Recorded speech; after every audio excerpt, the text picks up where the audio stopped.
চারিদিকে উঁচু উঁচু পাহাড়, মাঝে প্রায় সমতল একটা জায়গা। ওই নিচে এখন আমি যাব। মেঘের নিচে ওখানেই একটা হোমস্টে আছে।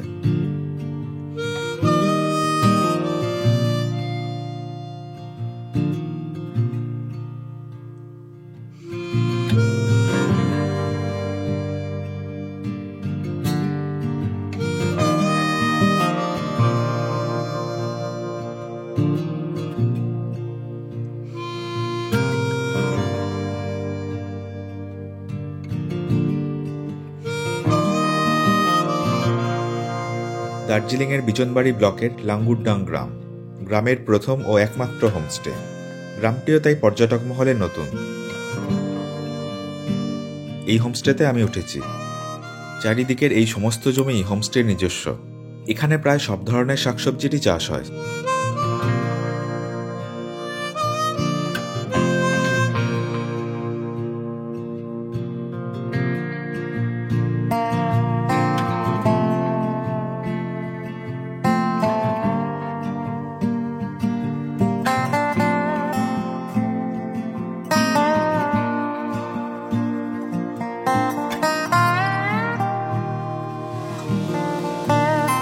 একটু পরে ঝমঝমিয়ে বৃষ্টি শুরু হলো। এখন অক্টোবরের মাঝামাঝি। এনারা এই ঠান্ডায় বৃষ্টির মধ্যেও কাজ করছেন।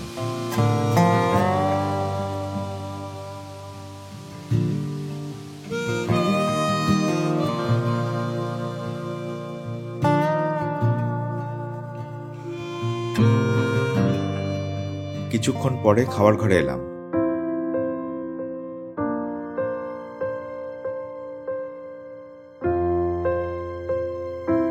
ভাত, ডাল, স্যালাড, ফুলকপি ভাজা, ডিমের কারি, এটার নাম তিতো সবজি, আর ঘরে পাতা দই। সাধারণভাবেই রান্না করেন, কিন্তু খাবারের স্বাদ খুব ভালো লাগলো।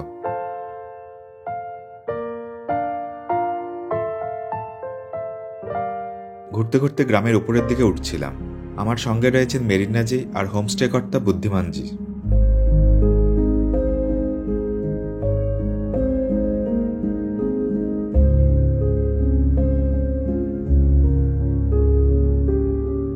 লাঙ্গুরডাং থেকে কাছাকাছির মধ্যে আছে তাঙ্গিয়া, থাপাগাঁও, ঝেপি, ধোত্রে, ফেঞ্চেটার, আলেটার ইত্যাদি উল্লেখযোগ্য অফবিট পর্যটন কেন্দ্র।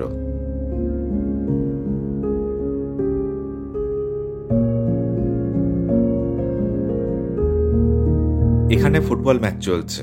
আজ নেপালের একটা দলের সঙ্গে গ্রামের ম্যাচ। অনেক লোকজন এসেছেন।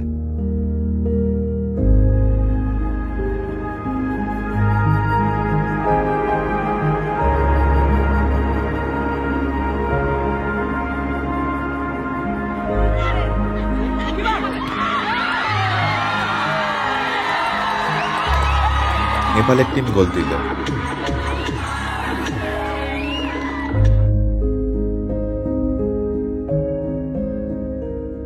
আজ সন্ধে স্কোয়াশের মোমো হচ্ছে।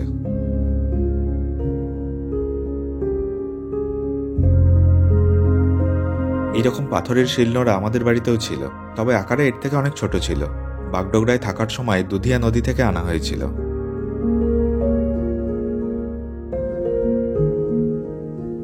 বারান্দায় বসেছিলাম, হঠাৎ দেখলাম পাহাড়ের ফাঁক দিয়ে চাঁদ উঠল।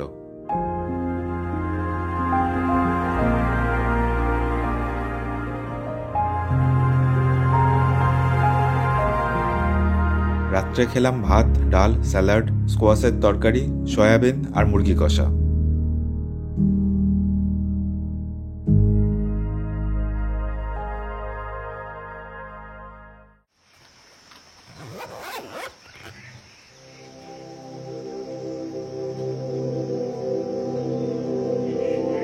টেন্টে থাকার ব্যবস্থাও আছে।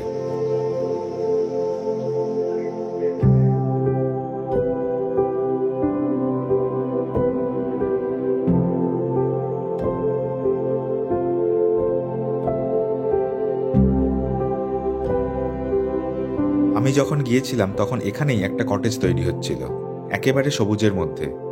বর্তমানে এই কটেজটা তৈরিও হয়ে গেছে।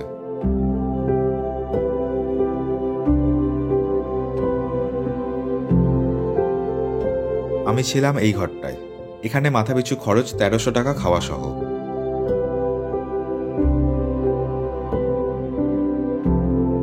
এই ঘর দুটোয় আগে বাড়ির লোকেরাই থাকতেন, পরে অতিথিদের জন্য ছেড়ে দেন। হোমস্টেতে গিজার, ইনভার্টার আর ওয়াইফাই এর ব্যবস্থা আছে। রেন্টে 1000 টাকা আর নতুন কটেজটায় 1400 টাকা মাথাপিছু, খাওয়া সহ। জলখাবারে খেলাম পরোটা, আলুর দম, চাটনি, দই আর ডিম সিদ্ধ।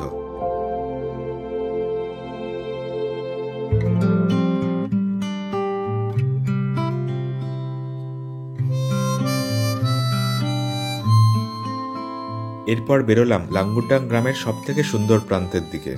40 মিনিটের মতো হাঁটা পথ।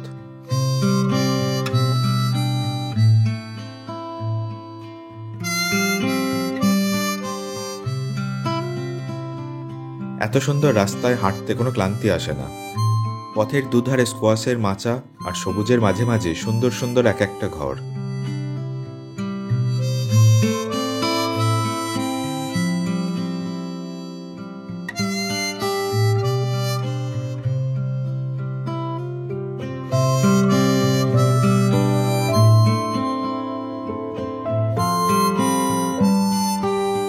নিউ জলপাইগুড়ি থেকে লাঙ্গুরডাঙের দূরত্ব 100 কিলোমিটারের মতো। ছোট গাড়ির ভাড়া 5000 টাকা, বড় গাড়ি 6000 টাকা। এনজেপি আর দার্জিলিং থেকে দুপুরের দিকে শেয়ার গাড়ি পাওয়া যায়, তবে আগে থেকে বলে রাখতে হয়। এনজেপি থেকে 500 টাকা ভাড়া।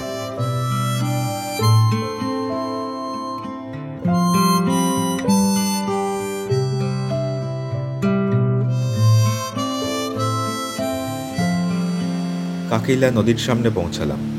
ঝর্ণার মতো নদী ওপর থেকে আছড়ে পড়ছে।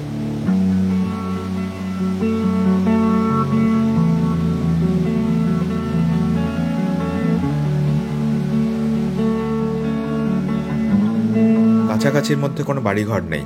এই বাঁশের সাঁকো পেরিয়ে অনেকটা উপরে গেলে আবার গ্রাম বসতি পড়বে।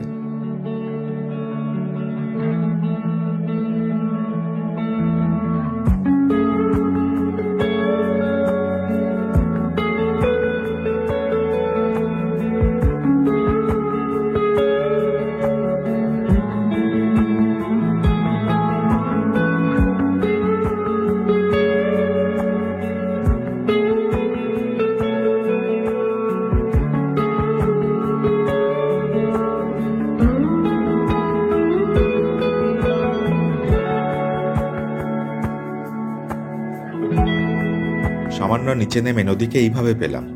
পাহাড়ি নদীর সৌন্দর্য একটু পরপর পাল্টে যায়।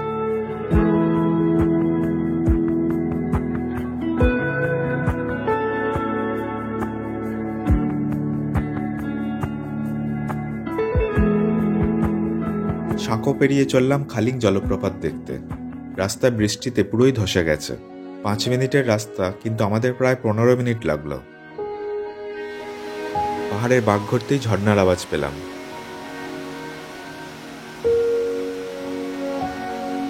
কৃত্রিমতার কোনো ছোঁয়া এখানে নেই।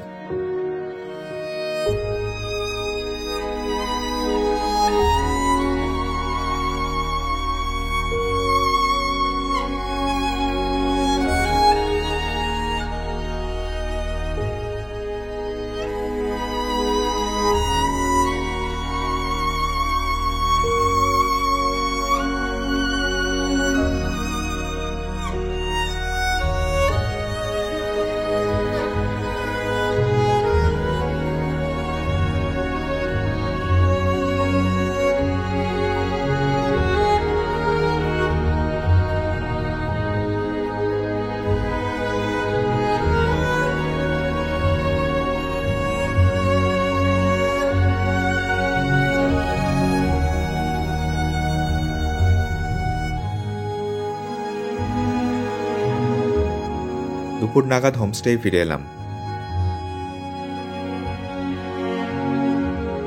লিটল রঙ্গিত হোমস্টে বীরেনজি এসেছেন দেখা করতে। এই গ্রামেই ওনার বাড়ি। আজ দুপুরে হয়েছে ভাত, ডাল, স্যালাড, আচার, পাঁপড়, রাই শাক, পাহাড়ি বিনের তরকারি আর ডিম।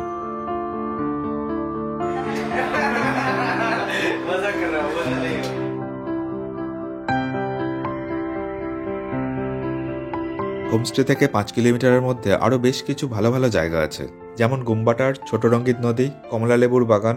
এছাড়া হেঁটে গেলে ধোত্রে এখান থেকে 7 কিলোমিটারের মতো। ধোত্রে থেকে টংলু হয়ে সান্দাফু ট্রেকও করা যায়। সন্ধে হলেই গানের আসর বসলো। Sing like never before. Oh my soul, bless the Lord, oh my soul. Oh my soul, surilo taki chhara gita mero. Barila mana mero udhi chai. এনাদের কোনো কর্মচারী নেই, বাড়ির সবাই মিলেই যাবতীয় কাজ করেন। রাত্রে খেলাম ভাত, ডাল, আলু ভাজা, ছুরপি দিয়ে ঢেঁড়সের তরকারি, চিকেন কারি, স্যালাড, পাঁপড়।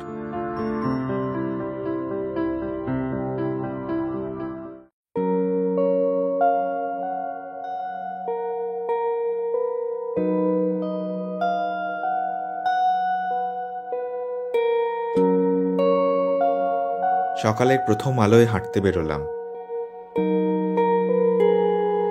গ্রামের উপরে উঠে দেখলাম মাউন্ট নার্সিং।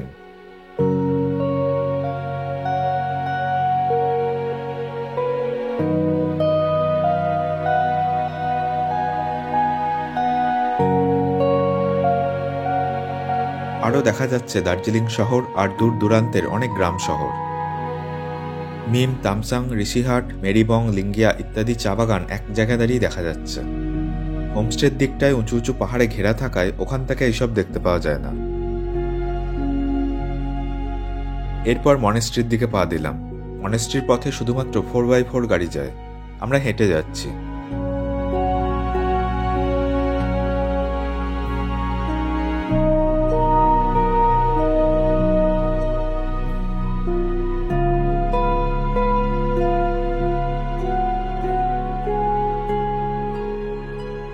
এক ঘন্টা হাঁটার পর এই ভিউ পয়েন্টে এলাম।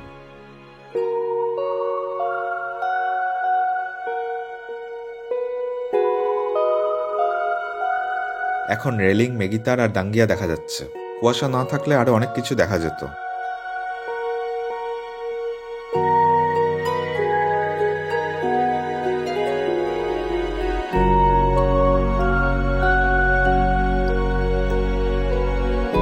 এই গ্রামগুলো পুরোপুরি কৃষি নির্ভর, আর বাড়ির ছেলেরা বাইরের বিভিন্ন জায়গায় কাজ করেন।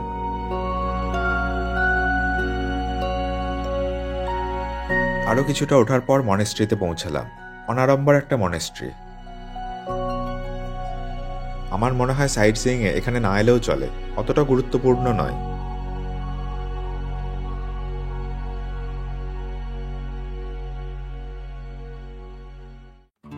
লাঙ্গুডাং পর্যন্ত রাস্তা ভালোই, তবে মেন রোড থেকে হোমস্টে পর্যন্ত 600 মিটারের মতো রাস্তা বেশ খারাপ, পাথুরে। ক্ষেতের শাকসবজিই অতিথিদের খাওয়ান। যেদিন যা রান্না হয় সেই দিনই তা তুলে আনেন।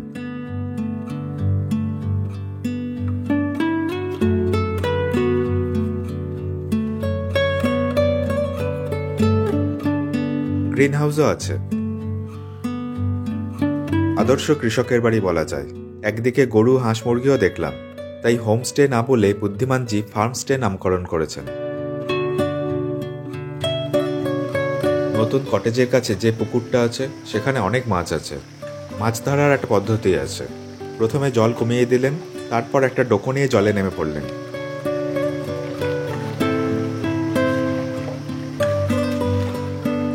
অতিথিরা 2-3 দিন থাকলে একদিন মাছ দেওয়ার চেষ্টা করেন।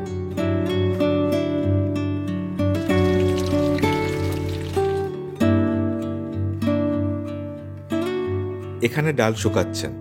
এই বাড়িতে বুদ্ধিমানজির মা আর ভাই থাকেন। এটাও হোমস্টে, তবে এখানে অ্যাটাচ বাথরুম তৈরির কাজ বাকি আছে। ঘরগুলো ভালোই, জানালা থেকে ভিউও আছে। এখান থেকে আমি যাই বিজনবাড়ির একটা নতুন জায়গায়, ফেনচেটার।